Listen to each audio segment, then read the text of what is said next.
Yeah, hello again. You can see by this title here, I have a few things to say right now about the hotel we stayed at called the Radisson. We went to the Phoenix Comic Con a few weeks ago. I said, you know what? I'm going to do this video. Wait a few weeks though. Let's see, let cooler heads prevail. And then when I thought about it, I'm still kind of mad about it. So I'll talk about what happened at the Radisson. When we first checked in, everything was fine. We went in, and basically the lady goes, "Well, you have to pay a little deposit. I know, plus a little extra." And she goes, $150. I go, "Wait, it's deposit's usually $50." So it's in the thing. I go, "Okay, it's only 50." Like, okay, that's weird. But we did that. We checked in. We stayed in the whole. We were up in the hotel, dropped our things out, waited about half hour. We got two queen beds. I had a fridge, a TV, all that stuff. And Radisson is one of the official hotels of Phoenix Comic Con, but I don't blame Phoenix Comic Con in no way about this. So we decided to drop our stuff off, and then we went. Okay, we went to the convention that day on Thursday. We came back. It was a short day, but still long because it's really hot. I mean, it was hottest time recorded in history that time ever for Phoenix. So we went in there and we decided to turn AC, and my goodness, it sounded like you were the last choppers leaving Vietnam. I mean, in Saigon, it was terrible. It was just totally terrible. It sounded so loud. So we went down there to complain, and then they sent a janitor up there, whatever. And usually it took about 45 minutes. I'm like, come on, it shouldn't take that long. I mean, the hotel's not that big. And he went up there and he said, "Oh, so you guys want to change rooms? Let's see. Either this is not sound and not be able to fall asleep, or to have the AC off and stay in a 98-degree heat in the middle of the night. Well, we're going to change hotel rooms." So we changed hotel rooms, and lo and behold, when we did change hotel rooms, they gave us a room with only one king size when we had two queen in our other hotel room. Friggin' the floors are a little lopsided where the fridge was at that they had at the mini fridge. Though some electric wiring didn't work, I'm like, this is ridiculous. But you know what? They said, well, we could change again, but you knew what we had. And also, the number in front of the hotel room was missing, and that plays a key part later on in this little sad story. So I'm like, okay, whatever. We're here. We're tired. We're not moving again. So we told the guy downstairs we don't care.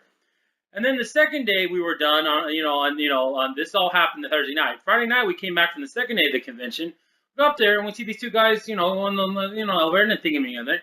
Went in there. All of a sudden they gave a room to someone else. I'm like, are you kidding me?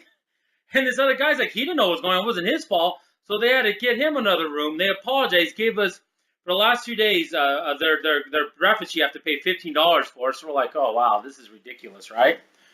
And they did that. I mean, lucky he was a sound guy and he just got there. I mean, he could have took our stuff. I mean, luckily he didn't do that. So we're like, this is ridiculous.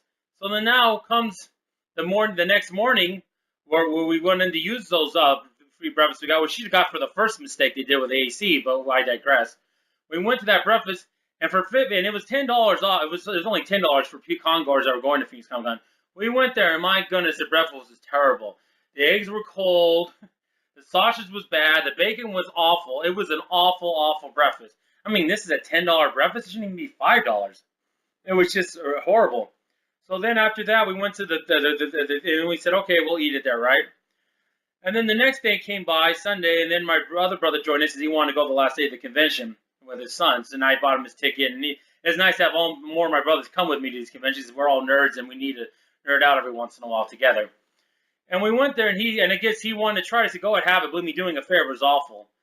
And then when it was all said and done, the last day, Sunday, they had the asked, how was your stay? How was our stay? Your AC conditioner broke down, which, okay, it happens.